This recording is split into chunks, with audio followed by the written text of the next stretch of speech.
بسم اللہ الرحمن الرحیم۔ پارہ نمبر 27، حصہ نمبر 4۔ اب میں ان جگہوں کی قسم کھا کر کہتا ہوں جہاں ستارے گرتے ہیں، اور اگر تم سمجھو تو یہ بہت بڑی زبردست قسم ہے کہ یہ بڑا باوقار قرآن ہے جو ایک محفوظ کتاب میں پہلے سے درج ہے۔ اس کو وہی لوگ چھوتے ہیں جو خوب پاک ہیں۔ یہ تمام جہانوں کے پروردگار کی طرف سے تھوڑا تھوڑا کر کے اتارا جا رہا ہے۔ کیا پھر بھی تم اس کلام سے بے پرواہی برتتے ہو، اور تم نے اسی کو اپنا روزگار بنا لیا ہے کہ اس کو جھٹلاتے رہو؟ پھر ایسا کیوں نہیں ہوتا کہ جب کسی کی جان گلے تک پہنچ جاتی ہے اور اس وقت تم حسرت سے اس کو دیکھ رہے ہوتے ہو، اور تم سے زیادہ ہم اس کے قریب ہوتے ہیں مگر تمہیں نظر نہیں آتا؟ اگر تمہارا حساب کتاب ہونے والا نہیں ہے تو ایسا کیوں نہیں ہوتا کہ تم اس جان کو واپس لے آؤ اگر تم سچے ہو؟ پھر اگر وہ مرنے والا اللہ کے مقرب بندوں میں سے ہو تو اس کے لیے آرام ہی آرام ہے، خوشبو ہی خوشبو ہے اور نعمتوں سے بھرا باغ ہے۔ اور اگر وہ دائیں ہاتھ والوں میں سے ہو تو اس سے کہا جائے گا کہ تمہارے لیے سلامتی ہی سلامتی ہے کہ تم دائیں ہاتھ والوں میں سے ہو۔ اور اگر وہ ان گمراہوں میں سے ہو جو حق کو جھٹلانے والے تھے تو اس کے لیے گھولتے ہوئے پانی کی مہمانی ہے اور دوزخ کا داخلہ ہے۔ اس میں کوئی شک نہیں کہ بالکل صحیح معنی میں یہی بات یقینی ہے۔ لہٰذا اے پیغمبر، تم اپنے عظیم پروردگار کا نام لے کر اس کی تسبیح کرو۔ سورہ حدید۔ یہ صورت مدنی ہے اور اس میں 29 آیتیں اور 4 رکوع ہیں۔ شروع اللہ کے نام سے جو سب پر مہربان ہے، بہت مہربان ہے۔ آسمانوں اور زمین میں جو چیز بھی ہے وہ اللہ کی تسبیح کرتی ہے، اور وہی ہے جو اقتدار کا بھی مالک ہے، حکمت کا بھی مالک۔ آسمانوں اور زمین کی بادشاہت اسی کی ہے، وہی زندگی بخشتا اور موت دیتا ہے، اور وہ ہر چیز پر پوری قدرت رکھنے والا ہے۔ وہی اول بھی ہے اور آخر بھی، ظاہر بھی ہے اور چھپا ہوا بھی، اور وہ ہر چیز کو پوری طرح جاننے والا ہے۔ وہی ہے جس نے آسمانوں اور زمین کو 6 دن میں پیدا کیا، پھر عرش پر استوا فرمایا، اور ہر اس چیز کو جانتا ہے جو زمین میں داخل ہوتی ہے اور جو اس سے نکلتی ہے، اور ہر اس چیز کو جو آسمان سے اترتی ہے اور جو اس میں چڑھتی ہے۔ اور تم جہاں کہیں ہو وہ تمہارے ساتھ ہے، اور جو کام بھی تم کرتے ہو اللہ اس کو دیکھتا ہے۔ آسمانوں اور زمین کی بادشاہت اسی کی ہے، اور تمام معاملات اللہ ہی کی طرف لوٹائے جاتے ہیں۔ وہ رات کو دن میں داخل کر دیتا ہے اور دن کو رات میں داخل کر دیتا ہے، اور وہ سینوں میں چھپی ہوئی باتوں کو خوب جانتا ہے۔ اللہ اور اس کے رسول پر ایمان رکھو، اور جس مال میں اللہ نے تمہیں قائم مقام بنایا ہے اس میں سے اللہ کے راستے میں خرچ کرو۔ چنانچہ تم میں سے جو لوگ ایمان لائے ہیں اور انہوں نے اللہ کے راستے میں خرچ کیا ہے ان کے لیے بڑا اجر ہے۔ اور تمہارے لیے کون سی وجہ ہے کہ تم اللہ پر ایمان نہ رکھو، حالانکہ رسول تمہیں دعوت دے رہے ہیں کہ تم اپنے پروردگار پر ایمان رکھو، اور وہ تم سے عہد لے چکے ہیں۔ اگر تم واقعی مومن ہو، اللہ وہی تو ہے جو اپنے بندے پر کھلی کھلی آیتیں نازل فرماتا ہے تاکہ تمہیں اندھیروں سے نکال کر روشنی میں لائے، اور یقین جانو اللہ تم پر بہت شفیق، بہت مہربان ہے۔ اور تمہارے لیے کون سی وجہ ہے کہ تم اللہ کے راستے میں خرچ نہ کرو، حالانکہ آسمانوں اور زمین کی ساری میراث اللہ ہی کے لیے ہے؟ تم میں سے جنہوں نے مکہ کی فتح سے پہلے خرچ کیا اور لڑائی لڑی وہ بعد والوں کے برابر نہیں ہیں، وہ درجے میں ان لوگوں سے بڑے ہوئے ہیں جنہوں نے فتح مکہ کے بعد خرچ کیا اور لڑائی لڑی۔ یوں اللہ نے بھلائی کا وعدہ ان سب سے کر رکھا ہے، اور جو کچھ تم کرتے ہو اللہ اس سے پوری طرح باخبر ہے۔ کون ہے جو اللہ کو قرض دے، اچھا قرض، جس کے نتیجے میں اللہ اسے دینے والے کے لیے کئی گنا بڑھا دے، اور ایسے شخص کو بڑا باعزت اجر ملے گا۔ اس دن جب تم مومن مردوں اور مومن عورتوں کو دیکھو گے کہ ان کا نور ان کے سامنے اور ان کے دائیں جانب دوڑ رہا ہوگا، اور ان سے کہا جائے گا کہ آج تمہیں خوشخبری ہے ان باغات کی جن کے نیچے نہریں بہتی ہیں، جن میں تم ہمیشہ ہمیشہ رہو گے۔ یہی ہے جو بڑی زبردست کامیابی ہے۔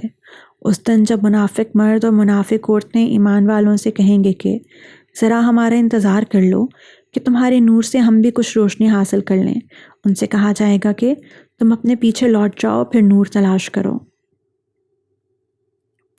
پھر ان کے درمیان ایک دیوار حائل کر دی جائے گی جس میں ایک دروازہ ہوگا، جس کے اندر کی طرف رحمت ہوگی اور باہر کی طرف عذاب۔ وہ مومنوں کو پکاریں گے کہ کیا ہم تمہارے ساتھ نہیں تھے؟ مومن کہیں گے کہ ہاں تھے تو صحیح، لیکن تم نے خود اپنے آپ کو فتنے میں ڈال لیا اور انتظار میں رہے، شک میں پڑے رہے، اور جھوٹی آرزوؤں نے تمہیں دھوکے میں ڈالے رکھا، یہاں تک کہ اللہ کا حکم آ گیا، اور وہ بڑا دھوکے باز یعنی شیطان تمہیں اللہ کے بارے میں دھوکہ ہی دیتا رہا۔ چنانچہ آج نہ تم سے کوئی فدیہ قبول کیا جائے گا اور نہ ان لوگوں سے جنہوں نے کھلے بندوں کفر اختیار کیا تھا۔ تمہارا ٹھکانہ دوزخ ہے، وہی تمہاری رکھوالی ہے اور یہ بہت برا انجام ہے۔ جو لوگ ایمان لے آئے ہیں، کیا ان کے لیے اب بھی وقت نہیں آیا کہ ان کے دل اللہ کے ذکر کے لیے اور جو حق اترا ہے اس کے لیے پسیج جائیں، اور وہ ان لوگوں کی طرح نہ بنے جن کو پہلے کتاب دی گئی تھی، پھر ان پر ایک لمبی مدت گزر گئی اور ان کے دل سخت ہو گئے اور آج ان میں سے بہت سے نافرمان ہیں۔ خوب سمجھ لو کہ اللہ زمین کو اس کے مردہ ہو جانے کے بعد زندگی بخشتا ہے۔ ہم نے تمہارے لیے نشانیاں کھول کھول کر واضح کرتی ہیں تاکہ تم سمجھ سے کام لو۔ یقیناً وہ جو صدقہ دینے والے مرد اور صدقہ دینے والی عورتیں ہیں اور انہوں نے اللہ کو قرض دیا ہے، اچھا قرض، ان کے لیے اس صدقے کو کئی گنا بڑھا دیا جائے گا اور ان کے لیے باعزت اجر ہے۔ اور جو لوگ اللہ اور اس کے رسولوں پر ایمان لائے ہیں وہی اپنے رب کے نزدیک صدیق اور شہید ہیں، ان کے لیے ان کا اجر اور ان کا نور ہے۔ اور جن لوگوں نے کفر اپنا لیا اور ہماری نشانیوں کو جھٹلایا وہ دوزخی لوگ ہیں۔ خوب سمجھ لو کہ اس دنیا والی زندگی کی حقیقت بس یہ ہے کہ وہ نام ہے کھیل کود کا، ظاہری سجاوٹ کا، تمہارے ایک دوسرے پر فخر جتانے کا اور مال اور اولاد میں ایک دوسرے سے بڑھنے کی کوشش کرنے کا۔ اس کی مثال ایسی ہے جیسے ایک بارش جس سے اگنے والی چیزیں کسانوں کو بہت اچھی لگتی ہیں، پھر وہ اپنا زور دکھاتی ہے، پھر تم اس کو دیکھتے ہو کہ زرد پڑ گئی ہے، پھر وہ چورا چورا ہو جاتی ہے، اور آخرت میں ایک تو سخت عذاب ہے اور دوسرے اللہ کی طرف سے بخشش ہے اور خوشنودی، اور دنیا والی زندگی دھوکے کے سامان کے سوا کچھ بھی نہیں ہے۔ ایک دوسرے سے آگے بڑھنے کی کوشش کرو اپنے پروردگار کی بخشش کی طرف اور اس جنت کی طرف جس کی چوڑائی آسمان اور زمین کی چوڑائی جیسی ہے۔ یہ ان لوگوں کے لیے تیار کی گئی ہے جو اللہ اور اس کے رسولوں پر ایمان لائے ہیں۔ یہ اللہ کا فضل ہے جو وہ جس کو چاہتا ہے دیتا ہے، اور اللہ بڑے فضل والا ہے۔ کوئی مصیبت ایسی نہیں ہے جو زمین میں نازل ہوتی یا تمہاری جانوں کو لاحق ہوتی، مگر وہ ایک کتاب میں اس وقت سے درج ہے جب ہم نے ان جانوں کو پیدا بھی نہیں کیا تھا۔ یقین جانو یہ بات اللہ کے لیے بہت آسان ہے۔ یہ اس لیے کہ تاکہ جو چیز تم سے جاتی رہے اس پر تم غم میں نہ پڑو، اور جو چیز اللہ تمہیں عطا فرما دے اس پر تم اتراؤ نہیں، اور اللہ کسی ایسے شخص کو پسند نہیں کرتا جو اتراہٹ میں مبتلا ہو، شیخی بکھارنے والا ہو۔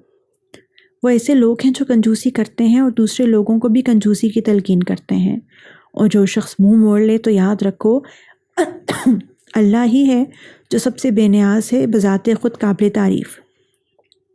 حقیقت یہ ہے کہ ہم نے اپنے پیغمبروں کو کھلی ہوئی نشانیاں دے کر بھیجا اور ان کے ساتھ کتاب بھی اتاری اور ترازو بھی، تاکہ لوگ انصاف پر قائم رہیں، اور ہم نے لوہا اتارا جس میں جنگی طاقت بھی ہے اور لوگوں کے لیے دوسرے فائدے بھی، اور یہ اس لیے تاکہ اللہ جان لے کہ کون ہے جو اس کو دیکھے بغیر اس کے دین کی اور اس کے پیغمبروں کی مدد کرتا ہے۔ یقین رکھو کہ اللہ بڑی قوت کا، بڑے اقتدار کا مالک ہے، اور ہم نے نوح کو اور ابراہیم کو پیغمبر بنا کر بھیجا اور ان دونوں کو کی اولاد میں نبوت اور کتاب کا سلسلہ جاری کیا۔ پھر ان میں سے کچھ تو ہدایت پر آ گئے اور ان میں سے بہت سے لوگ نافرمان رہے۔ پھر ہم نے ان کے پیچھے انہی کے نقش قدم پر اپنے اور پیغمبر بھیجے، اور ان کے پیچھے عیسیٰ بن مریم کو بھیجا اور انہیں انجیل عطا کی، اور جن لوگوں نے ان کی پیروی کی ان کے دلوں میں ہم نے شفقت اور رحم دلی پیدا کر دی۔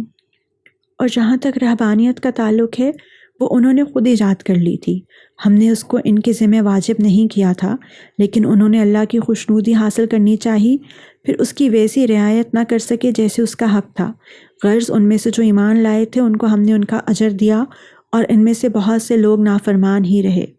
اے ایمان والو، اللہ سے ڈرو اور اس کے پیغمبر پر ایمان لاؤ تاکہ وہ تمہیں اپنی رحمت کے 2 حصے عطا فرمائے، اور تمہارے لیے وہ نور پیدا کرے جس کے ذریعے تم چل سکو اور تمہاری بخشش فرما دے۔ اور اللہ بہت بخشنے والا، بہت مہربان ہے، تاکہ اہل کتاب کو معلوم ہو جائے کہ اللہ کے فضل میں سے کسی چیز پر انہیں کوئی اختیار نہیں، اور یہ کہ یہ فضل تمام تر اللہ کے ہاتھ میں ہے، وہ جس کو چاہتا ہے عطا فرماتا ہے، اور اللہ فضل عظیم کا مالک ہے۔